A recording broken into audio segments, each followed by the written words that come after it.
할렐루야. 한 주간 잘 지내셨습니까?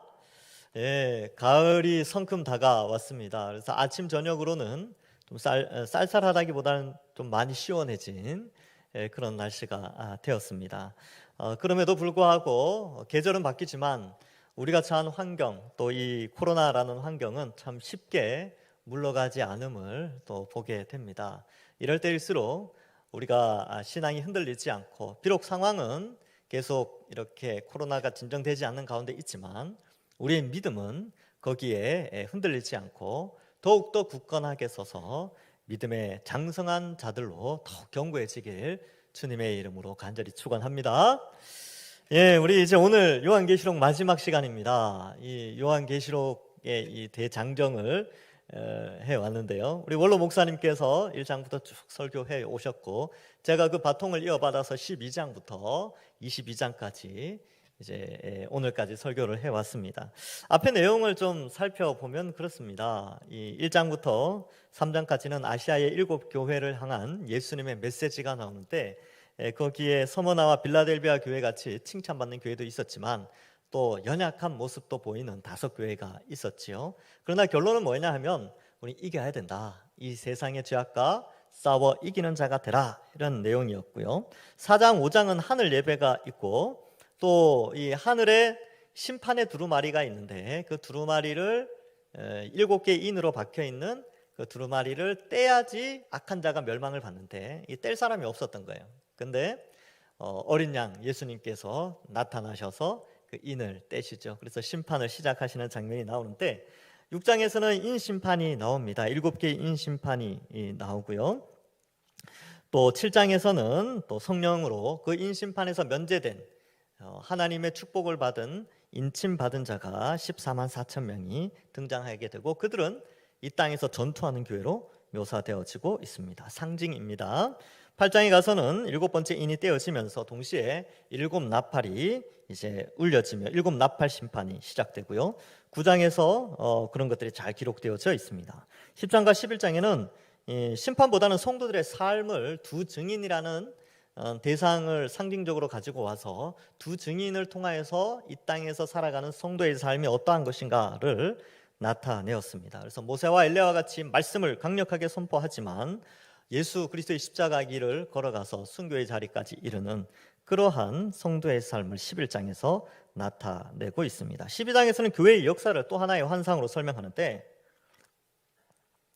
여인이 등장하죠. 이 여인은 교회입니다. 그런데 용도 등장하여서 용이 교회를 핍박을 하게 되는데, 예수님의 탄생과 승천이 기록되고 그 교회는 광야에서 3년 반, 한때 두때 반때 1260일을 보호받게 됩니다. 그래서 이 한때 두때 반때 3년 반 42달 1260일은 그리스도의 초림 혹은 성령의 임재로부터 재림 때까지, 예수님의 재림 때까지의 교회의 역사를 상징하는 숫자다라는 것을 또한 살펴보았습니다.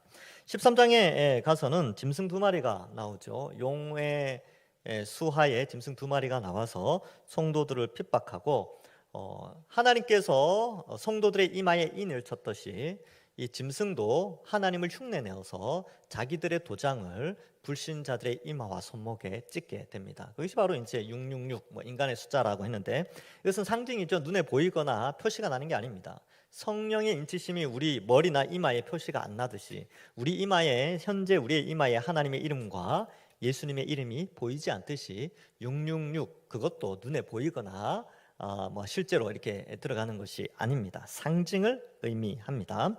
14장에 가서는 14만 4천 숫자가 다시 나오고, 그들이 하늘 예배를 드리며 바벨론의 무너짐과 심판을 기록하고 있습니다. 15장에서는 승리의 노래가 나오고, 16장에서는 하나님의 심판, 인나팔 대접 심판의 그러한 목적들, 내용들, 그런 것들이 조금씩 소개되고 있고요.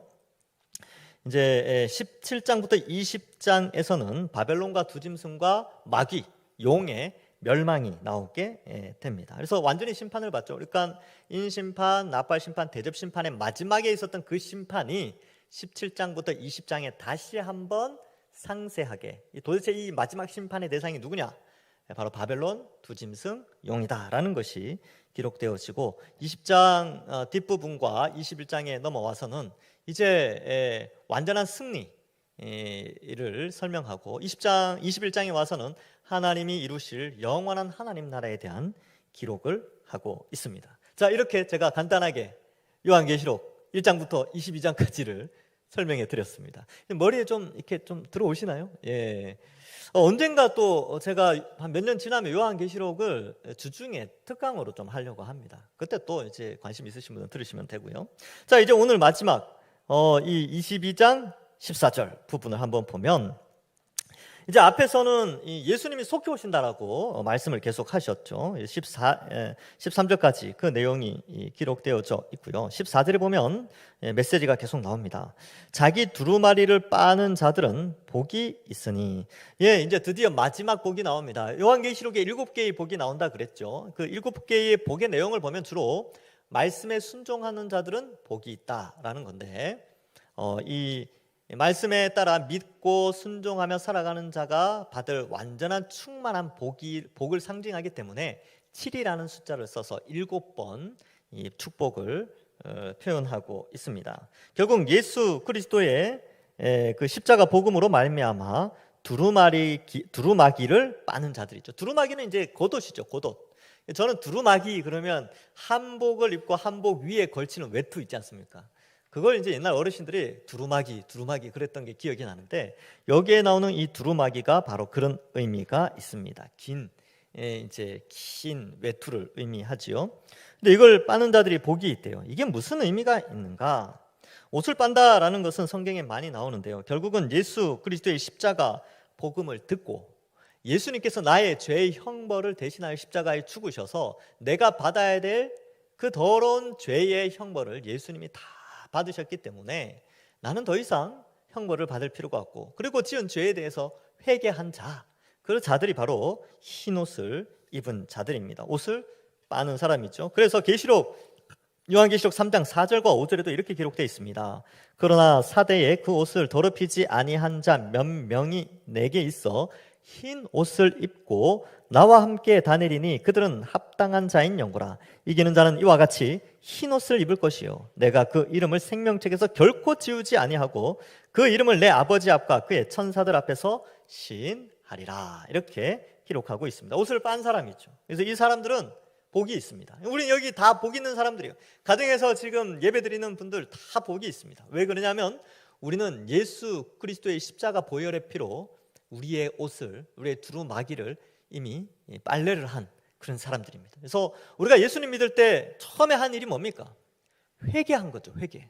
아, 내가 죄인이구나. 내가 죄인인지 모르고 살았는데 내가 죄인이구나. 내가 정말 하나님 보시기에 더러운 죄인이었구나. 하나님 나의 죄를 용서해 주시옵소서 하고 예수 그리스도의 이름으로 기도를 드렸죠. 이 회개 기도를 한 사람은 옷을 빤 사람입니다. 그래서 다시는 그 죄를 짓지 않기 위하여 노력하고 애쓰며 성화 조금씩 거룩하여져 가는 삶을 살기 시작한 것이죠. 뭐 처음 예수님 믿고 완전히 깨끗한 사람은 어디 있겠습니까? 이제 처음 새 생명으로 태어났으니까 처음에는 기기도 하고 이제 걷기 이제 막 조금 걷고 또 이제 한참 지나서 또 뛰기도 하고 이렇게 자라나듯이 우리도 이제 자라나기 시작한 겁니다. 그래서 옷을 빤 사람은 자라가는 자들이에요. 그리고 옷을 다시 더럽히지 않기 위해서 늘 주의하고 또 옷에 더러운 것이 묻으면 어떻게 됩니까? 다시 빨아야죠. 회개하는 자들이 있죠.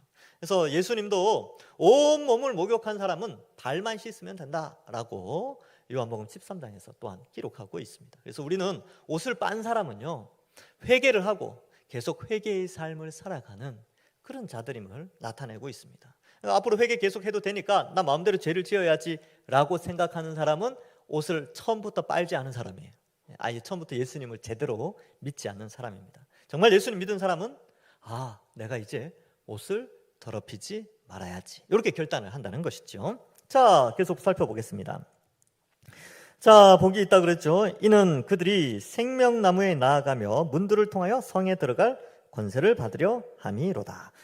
바로 예수 그리스도를 통하여서 옷을 깨끗하게 한 사람은 생명나무에 나아갈 자격을 얻습니다.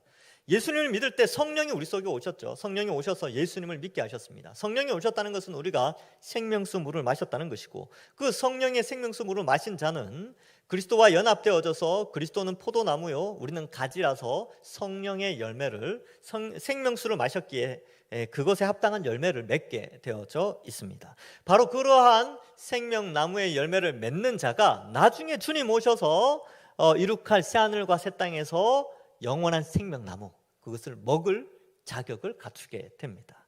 그런 의미가 있는 것이죠. 문들을 통하여 성에 들어갈 권세 이렇게 되어 있는데 거룩한 성 예루살렘에 들어갈 자격은 이미 이 땅에서 예수님 믿고 그리스도를 모퉁이 돌로 하여 거룩한 성전으로 지어져 가는 바로 그 사람, 그 교회의 일원이 마지막 예수님 오셨을 때에 하나님이 준비한 거룩한 성, 곧 새하늘과 새 땅, 이 온 지구가 완전한 성전과 같이 거룩해지는 그곳에 들어갈 수 있도록 해주셨다는 것입니다.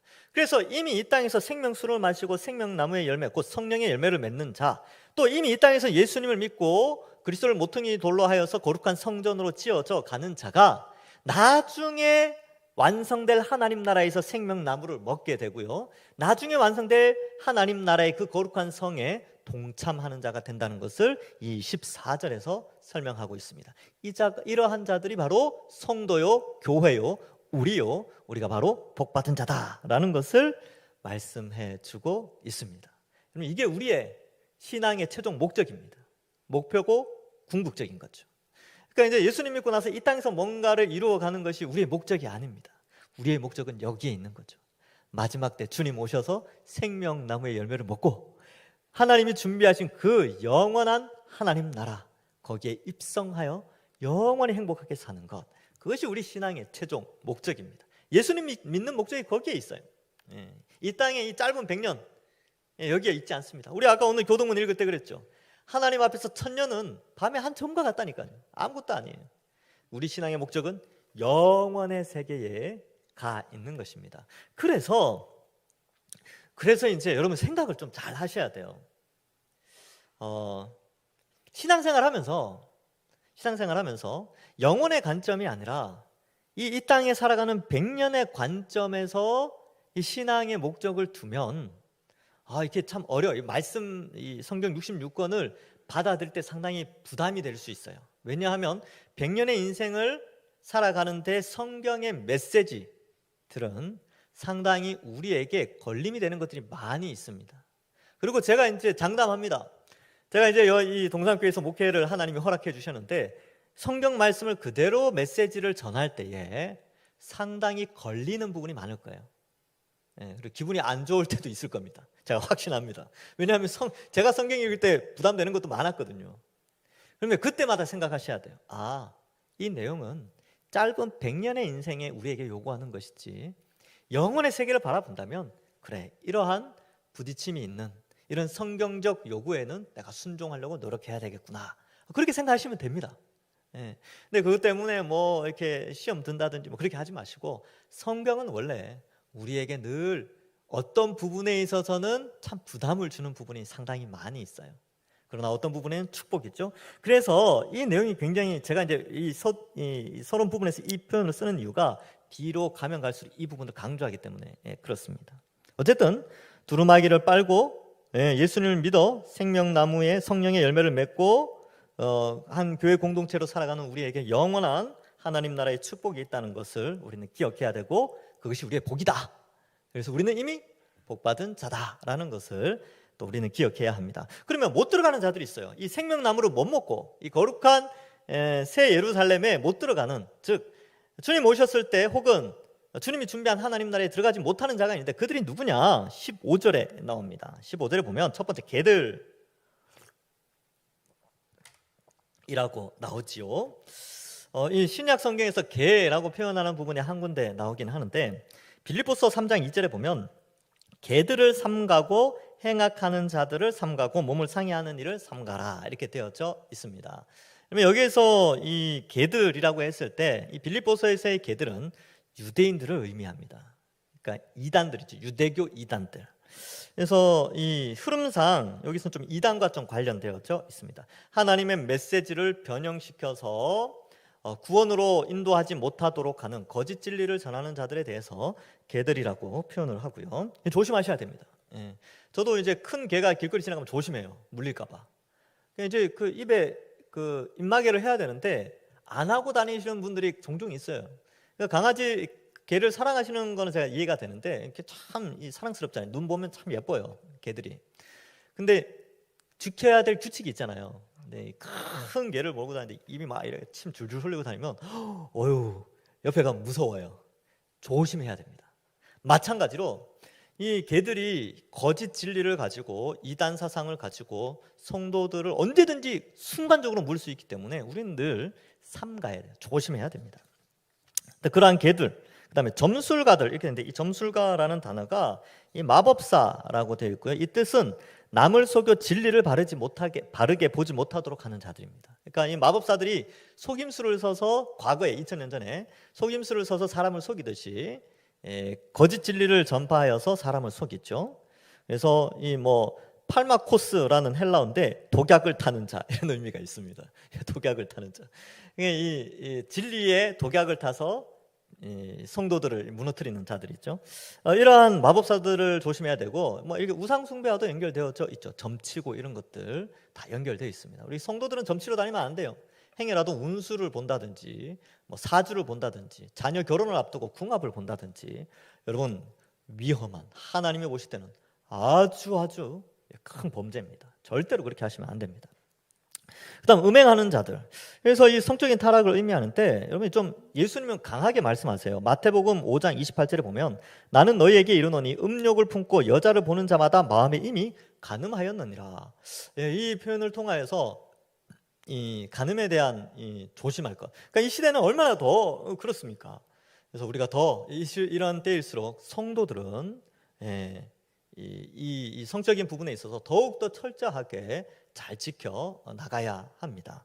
자, 그 다음에 살인자들 이렇게 되어 있는데 실제로 사람을 죽이는 것이죠. 근데 또 예수님이 또 이렇게 말씀하세요. 마태복음 5장 22절에 나는 너희에게 이르노니 형제에게 노하는 자마다 심판을 받게 되고 형제에 대하여 라가, 이게 욕이거든요. 라가라 하는 자는 공회에 잡혀가게 되고 미련한 놈이라 하는 자는 지옥불에 들어가게 되리라 이렇게 되어 있고 요한 1서 3장 15절에도 그 형제를 미워하는 자마다 살인하는 자니 살인하는 자마다 영생이 그 속에 거하지 아니하는 것을 너희가 아는 바라 이렇게 기록하고 있습니다. 그래서 형제를 미워하시면 안 돼요. 형제를. 그래서 교회 공동체를 미워하시면 안 되는 것이지요. 그래서 교회 공동체 안에서는 최대한 갈등을 빨리 해결하려고 노력을 하셔야 됩니다. 그 가정에서도 형제 간에 싸울 수는 있죠. 근데 어때요? 하루나 이틀 지나면 화해하잖아요.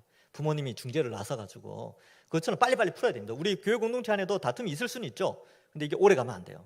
빨리 갈등을 풀어야 됩니다. 해가 지기 전에, 주일이 오기 전에 빨리 풀어야 돼요. 자, 그래서 살인자들 요 의미에는 더 깊은 의미도 있다. 이런 의미도 좀 생각해 보시고요. 우상숭배자들 이렇게 되어 있죠. 우상숭배. 골로새서 3장 5절에 보면 그러므로 땅에 있는 지체를 죽이라 곧 음란과 부정과 사욕과 악한 정욕과 탐심이니 탐심은 우상숭배니라 이렇게 되어져 있습니다. 그래서 우리의 마음속에 일어나는 모든 탐심들로 말미암아 발생한 우상숭배 이런 것들 조심해야 되죠. 그래서 타 종교들은 다 거의 자기 욕심을 채우기 위해서 타 종교들이 존재해요. 근데 우리는 우리의 욕심이 아니라 하나님의 영광을 위하여 십자가의 길이라도 걸어가는 그러한 것이 우리 기독교의 힘이지요. 자, 이러한 자들은 이제 합당하지 않죠. 다 불신자의 삶입니다. 거짓말을 좋아하고 지어내는 자. 거짓말 왜 합니까? 자신한테 이익이 있거나 혹은 자신이 손해를 볼까봐 보통 거짓말을 많이 하죠. 그러한 자기중심적 삶을 살아가는 자들에 대해서 경고하고 있습니다. 이 상에 기록된 6부류의 사람들은 전형적인 불신자들의 삶이죠. 그런데 이러한 요 비슷한 내용들이 앞에서 계속 나왔어요. 21장 8절에도 보면 그런 내용이 나와요. 그래서 두려워하는 자들, 믿지 않는 자들, 흉악자, 살인자, 음행자, 점술가, 우상숭배자, 거짓말하는 자, 불과 유황못에 던져진다. 그리고 21장 27절에도 속된 것, 가증한 것, 거짓말하는 자 이렇게 표현하고 여기에 이제 15절에 개들, 점술가 이렇게 쭉 나오죠. 그래서 이 불신자들의 삶의 행태를 좀 고발하면서 우리에게 조심할 것을 말씀하고 있습니다. 자, 이제 16절에 보시면 나 예수는 이제 예수님의 말씀, 예수님의 직접 화법이 나오지요. 나 예수는 교회들을 위하여 내 사자를 보내어 이것들을 너희에게 증언하게 하였노라. 나는 다윗의 뿌리요 자손이니 곧 광명한 새벽별이라 하시더라. 예수님이 뭔가를 표현했다는 것은 이 단어들의 의미가 있다는 거예요. 첫 번째 의미가 한번 살펴보면 교회를 위하여 내 사자를 보내었다라고 되어 있는데, 이 내 사자를 두 가지로 해석합니다. 첫 번째는 천사를 의미하고요, 두 번째로는 교회의 감독, 지금으로 말미암으면 목사죠. 그리고 목사와 장로 뭐 이렇게 표현할 수 있습니다. 그래서 이들을 보내서 뭘 하느냐 하면 예수 그리스도의 증언, 성경의 메시지를 전파하게 했다는 것이지요.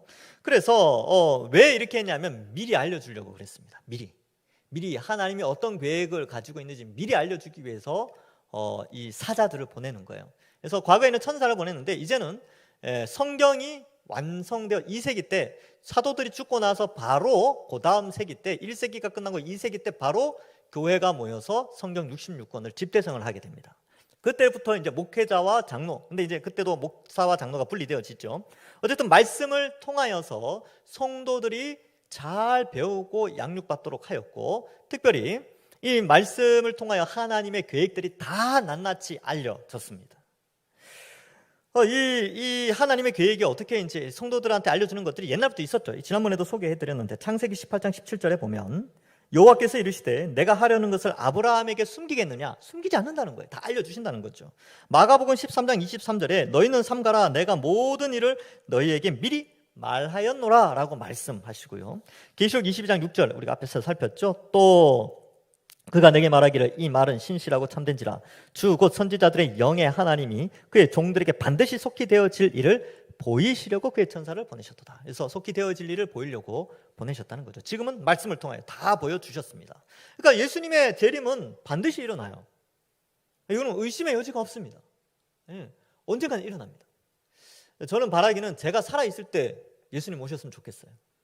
역사의 한 현장에 있는 거잖아요. 제가 부러워하는 세대가 있는데 언제가 부럽냐 하면 2000년 전 예수님이 이 땅에 오셨을 때 그 시대에 살았던 그 지역의 사람들, 그 이스라엘 사람들 참 부러워요.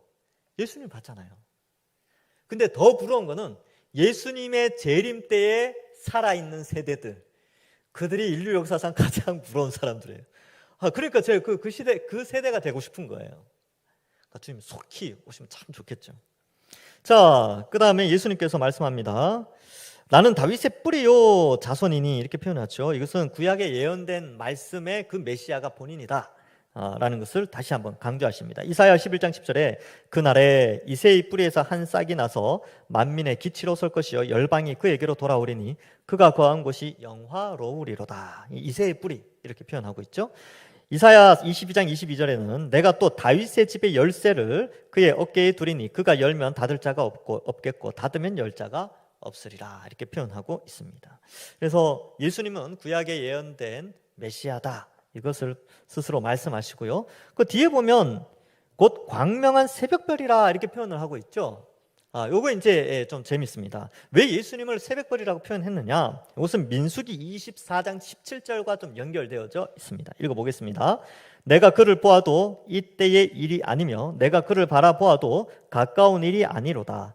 한 별이 야곱에게서 나오며 한 규가 이스라엘에게서 일어나서 모압을 이쪽에서 저쪽까지 쳐서 무찌르고 또 셋의 자식들을 다 멸하리로다. 뭐 이렇게 되어 있죠. 그래서 한 별이 등장하는데 이 별이 규를 가진다. 이 규가 뭐냐면 왕의 지팡이거든요. 그러니까 왕의 자격을 가진 한 별이 등장해서 세상을 심판한다 이런 의미로 민수기 24장 17절에 기록되어 있는데 그 별 개념을 가지고 와서 예수님을 새벽별로 묘사하고 있습니다. 사실 베드로후서에도 보면 샛별이 너희 마음에 떠올라 이런 표현들도 나옵니다. 그래서 예수님은 자신이 예언된 그 별이다라는 것을 말씀하고 있죠. 그런데 여러분 이 성경에 보면 이 새벽별을 예수님을 표현할 때 새벽별로 쓰지만 놀랍게도 정반대로 사탄을 의미할 때도 이 새벽별이라는 용어를 씁니다.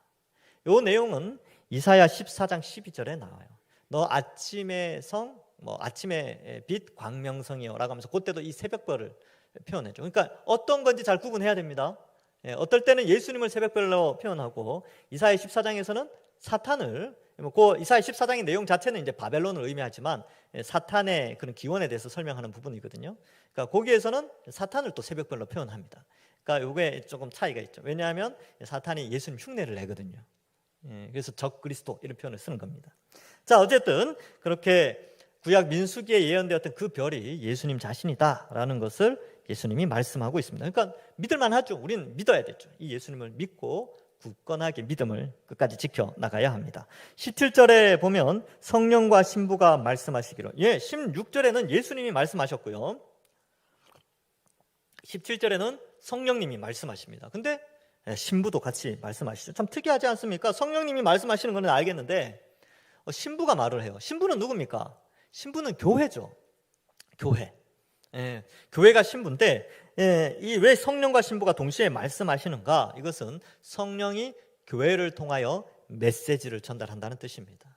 그래서 성령 하나님께서 성경의 메시지를 교회 성도들의 입술을 통하여 세상에 나타내고 있다, 이것을 설명하는데, 그 내용이 뭐냐면 보시면 오라 하시는도다. 듣는 자도 오라 할 것이요 목마른 자도 올 것이요 또 원하는 자는 값없이 생명수를 받으라 하시더라. 교회의 사명이 여기에 있습니다. 교회는요 이미 생명수를 마신 자들이지 않습니까? 그냥 맛보면 어때요? 너무 시원한 거죠. 생명이 살아나는 거죠. 그러면 여름에 더울 때 어땠습니까? 더울 때 막 시원한 냉수 한 잔 마시면 온몸에 힘이 돋지 않습니까? 그것처럼 이미 그 맛을 본 사람은 세상 가운데서 갈하여 쓰러져 가는 세속에 속한 예수님 믿지 않는 자들에게 어떻게 해야 돼요? 야, 여기 와라. 여기 오면 생명수 마실 수 있어 라고 전하는 것이 바로 교회의 사명이에요. 근데 그 일을 성령이 하시는 것이죠. 그러니까 사도행전 1장 8절이 이해가 되는 거예요. 오직 성령이 너희에게 임하시면, 교회에 임하시면 너희가 권능을 받고 예루살렘과 온 유대와 사마리아와 땅끝까지 이르러 내 증인이 되리라. 성령이 교회에 임하면 교회는 증언을 하죠. 어떻게 해요? 오라라고 할 수 있는 거예요. 그래서 오라 하시는도다. 듣는 자도 오라 할 것이요 목마른 자도 올 것이요 또 원하는 자는 값없이 생명수 성령 하나님을 받으라 하시는 겁니다. 그래서 이 메시지가 우리의 사명임을 나타내고 있습니다. 여러분, 아직 주님이 오시지 않았기 때문에 이 사명은 유효합니다. 그리고 아직 세상 사람들에게는 기회가 있어요.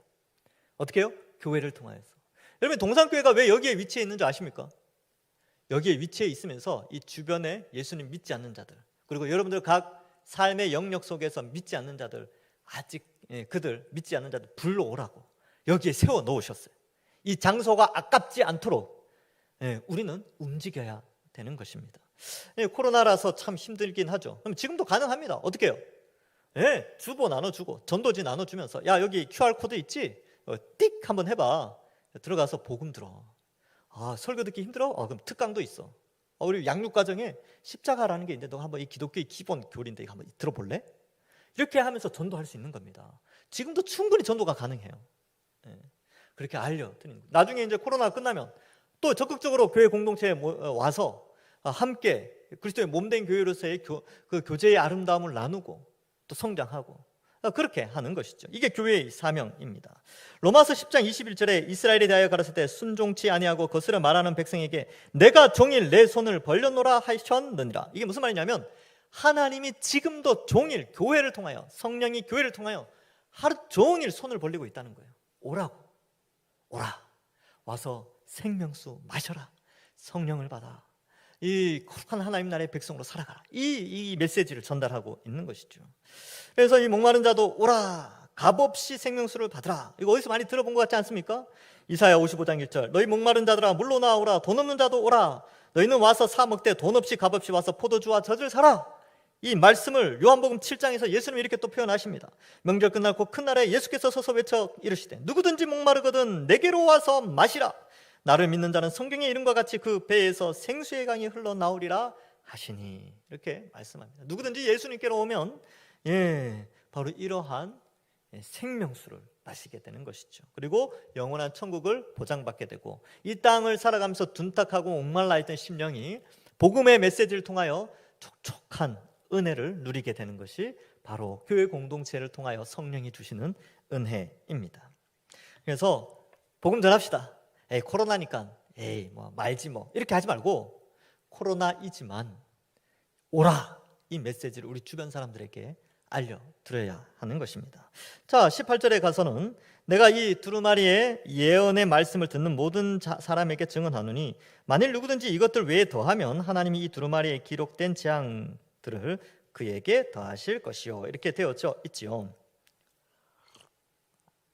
그리고 19절에는 누구든지 이 두루마리의 예언의 말씀에서 제하여 버리면 하나님이 이 두루마리에 기록된 생명나무와 및 거룩한 성에 참여하면서 제하여 버리겠다, 이렇게 말씀하고 있습니다. 이렇게 더하고 빼는 거 조심해야 된다.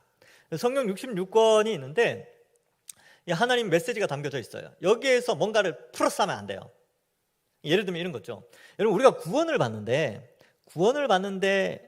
반드시 필요한 것은 예수 그리스도의 십자가 형벌 대속의 은혜입니다. 그래서 우리가 믿는 구원의 조건은 어떤 예수님을 믿는가, 그 십자가의 의미가 뭐고 믿음의 의미가 뭐며 내가 의롭게 되어진 것의 의미가 뭔지 정확하게 알아야 돼요.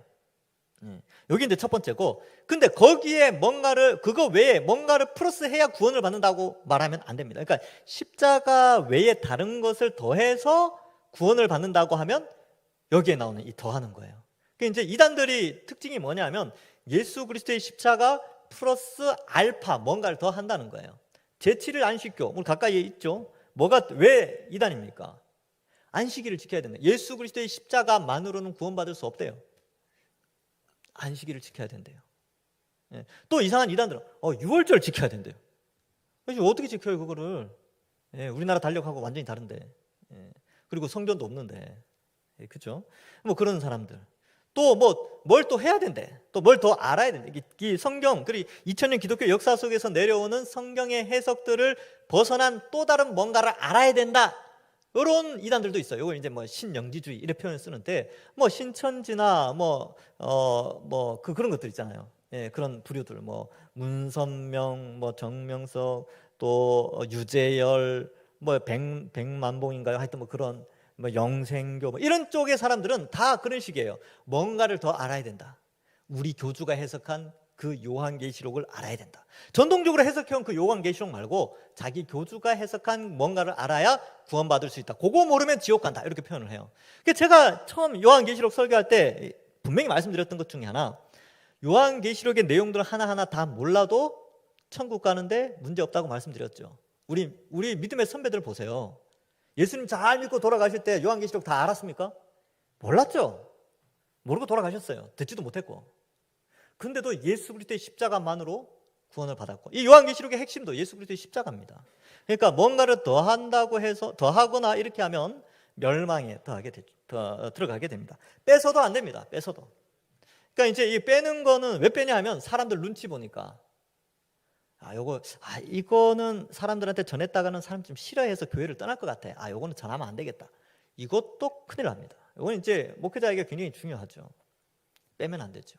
그래서 옛날에 우리나라의 초대형 교회, 말하면 좀 그렇고, 실제로 기사에도 났으니까, 기사에 보면 그렇게 돼 있어요. 그 목사님 지금 돌아가셨는데 자기는 사꾼 목자라고. 왜 그러냐니까 성도들 끌어모으기 위해서 성도들이 부담스러워하는 메시지는 전하지 않았대요. 그것도 은퇴하고 나서 한참 후에 그렇게 말씀하셨어요. 그건 뭐합니까 그러면? 이미 다 끝났는데. 제가 그거 보면서 굉장히 무서웠어요. 왜냐하면 이게 야고보서에 보면 선생된 자들은 더 큰 심판을 받는다고 되어 있거든요. 그래서 빼는 거예요. 뭔가 이렇게 이제 성도들한테 부담을 안 주기 위해서 뭔가 자꾸 빼요. 그것도 심각한 겁니다. 그래서 그런 거 있잖아요. 회개하고 이렇게 죄를 지적하고 이런 걸 안 했대요. 그게 무슨 교회입니까 그게? 그래서 이런 것들 우리도 마찬가지예요. 우리가 복음을 전하고 누군가의 기독교를 소개할 때에 십자가의 길, 고난의 길을 빼면 안 됩니다. 우리는 그 길을 걸어가야 돼요. 주님이 그 길을 걸어오라고 하시거든요. 근데 이거 들으면 부담되잖아요. 세상 속에서 십자가의 길, 고난의 길, 누가 그걸 살고 싶어 합니까? 누가 헌신하고 손해보고 누가 희생하고 남을 위해서 살기를 원해요. 그런 거 자꾸 이야기하니까 싫어하는 거죠. 그러니까 어때요? 그걸 빼기 시작하는 겁니다. 그러면서 기독교는 점점 더 기복주의나 성공주의, 번영신학 이런 것들로 변질되어져 가는 것이지요. 그래서 빼서도 안 돼요. 더하면 이단이고 빼도 이단이에요 사실은. 빼서는 안 되죠. 그러니까 딱 그것만 성경 66권 기독교 2000년 역사상 성령 하나님께서 믿음의 선배들을 통하여 해석해온 것들만 잘 전하면 되는 겁니다. 그러니까 우리는 잘 듣고 있어요. 우리는 잘 해오고 있습니다. 예. 그래서 이걸 잘 지켜 나가는 것이지요. 그래서 굉장히 이 18절과 19절은 여러분 요한계시록 마지막에 기록됐다니까요. 원래 마지막에 하는 말이 중요하지 않습니까? 그래서 아주 좀 무게감을 가지고 우리가 좀 받아들일 필요가 있습니다. 자, 20절을 한번 볼까요? 이것들을 증언하신 이가 이르시되 내가 진실로 속히 오리라. 예, 예수님께서 속히 오십니다. 속히. 예. 그래서 오늘 교동문의 메시지가 아주 저는 감동이 있었습니다. 하나님께서는 천년이 순간과 같아요. 예, 어떻게 표현되어 있습니까? 예, 그렇게 천년이 지나간 어제 같으며 밤의 한 순간, 옛날 번역에는 밤의 한 점 이렇게 표현하고 있어요. 천년이. 그러니까 하나님의 관점에서 보면 속히 오신다는 말이 맞죠. 예, 예수님 초림 후에 이제 재림하실 때가 뭐 1000년이 지나든 2000년이 지나든 3000년이 지나든 4000년, 1만 년이 지나든 그거는 하나님 보실 때는 속히예요. 금방 오시는 거죠. 주님 언제 오실지 모르지만 속히 오신다고 약속하셨습니다. 속히 오리라. 이것을 표현하고 있지요. 근데 오늘날 많은 사람들은 아직 안 오신 거 보니까 앞으로도 안 오시겠지라는 생각을 하고 있어요. 에이, 지난 2000년 동안 안 오셨는데, 속히 오신다 그래놓고 2000년 동안 안 하셨는데 앞으로도 몇천 년 동안, 몇백 년 동안이라도 안 오시겠지 이런 생각을 가지면 그때부터는 신앙에 약간의 방종함, 느슨함 이런 것들이 발생합니다. 그래서 만약에 여러분 생각해 보세요. 속히 오신다는 긴장감을 가지고 살면 우리의 월요일부터 토요일까지의 삶이 어떻겠습니까? 조심하겠죠. 거룩하게 살려고 노력하겠죠. 곧 오신다는 사실을 믿는다면. 그래서 속히 오신다는 이 신앙을 우리는 회복해야 됩니다. 재림의 신앙. 그래서 여러분 나가시면 이제 교회 예배당을 나가시고 여러분 가정에서 가정 예배를 드리시고 나서 TV를 켜시면 그때부터는 주님이 속히 오신다는 생각이 잘 안 드실 거예요. 천천히 오시겠지 이런 생각을 하는데 다시 한번 기억하셔야 됩니다. 주님은 속히 오십니다. 언제 오셔도 이상하지 않을 그런 시대가 됐어요. 복음이 다 거의 다 전파되었죠. 예. 그리고 어떻습니까? 예수님이 예언한 그 모든 마태복음 24장의 그 모든 예언들이 거의 다 이루어졌죠. 거의 다. 그러니까 거의 마지막이에요. 거의 끝까지 왔습니다. 이럴 때 긴장하고 우리가 이 신앙 굳게 붙잡아야 되는 것입니다. 자, 그리고 20절 뒷부분에 아멘 주 예수여 오시옵소서. 아람어로 마라나타 이렇게 되죠. 근데 이 아멘 주 예수여 오시옵소서 이 표현이 우리의 신앙 고백이어야 됩니다. 아멘이라는 뜻은 진실로 그러합니다. 진실로 믿습니다. 속히 오심을 진실로 믿습니다. 이것이 교회 공동체의 고백이고요. 주 예수여 오시옵소서 이것이 바로 교회의 기도 제목입니다. 여러분 이 2000년 전에 1세기 때 예수님 믿는 것 때문에 소아시아에서 핍박당하던 사람들에게 희망이 뭐겠습니까? 예수님 속히 오는 거예요. 그것이 유일한 희망이었습니다. 그러니까 얼마나 간절했겠습니까? 우리도 마찬가지입니다. 우리 인생을 살면서 많이 힘드시죠. 또 코로나 때문에 또 뭐 경제적인 거 건강 때문에 자녀들 문제 때문에 힘드시죠. 예수님 오시면 끝납니다. 예수님 오시면 다 해결돼요. 그러니까 우리도 이 신앙이 필요합니다. 예수님 속히 오시옵소서. 이 신앙이 회복되어져야 돼요. 그래야 근심 걱정 염려 이런 게 사라진다니까요. 예수님 오시면 다 해결되는구나. 그래서 여기 앉아 계신 분들 또 가정에서 예배 드리시는 모든 분들은 예수님 속히 오시옵소서 이 신앙이 회복되어져야 합니다. 21절에 주 예수의 은혜가 모든 자들에게 있을지어다 아멘. 바로 은혜 없이는 살아갈 수 없죠. 이 타락한 시대 가운데 성도들이 살아가는 방식은 하나님의 은혜입니다. 하나님의 돌보심과 이끄심. 그래서 신앙을 회복하고 신앙인으로서 믿음을 지켜나가는 것도 하나님의 은혜 없이는 안 되는 것이죠. 요한이 이 메시지를 마무리하면서 너희에게 은혜가 있기를 원한다. 왜냐하면 이 험난한 인생 가운데 이 모든 환상들 통해서 볼 때 교회는 큰 환난 가운데 있을 텐데 하나님의 은혜로 그 믿음을 잘 지키기 원하는 마음에서 은혜가 모든 자들에게 있기를 원하며 글을 마무리하고 있습니다. 근데 요한의 글이라기보다는 하나님께서 요한을 통해서 성경을 마무리하고 있는 것이죠. 하나님의 은혜로 우리는 주님의 속히 오심을 간절히 소망하면서 비록 이러한 시대에 우리의 신앙을 흔들어 놓는 많은 문화와 환경과 이런 것들 상황이 벌어졌다 할지라도 신앙이 흔들리지 않고 믿음 굳게 지키면서 이 어려움의 뜰을 잘 이겨나가시는 모든 주의 백성들 되기를 주님의 이름으로 간절히 축원합니다. 기도하겠습니다. 하나님 아버지, 하나님의 은혜로 요한계시록의 말씀을 오늘 마무리하게 하시니 감사합니다. 정말 주님 다시 오실 날이 멀지 않았음을 우리가 깨닫고 주님 속히 오신다고 약속하심을 믿고 아멘 주 예수여 오시옵소서라는 고백이 우리의 삶 속에 날마다 넘쳐날 수 있도록 인도하여 주옵소서.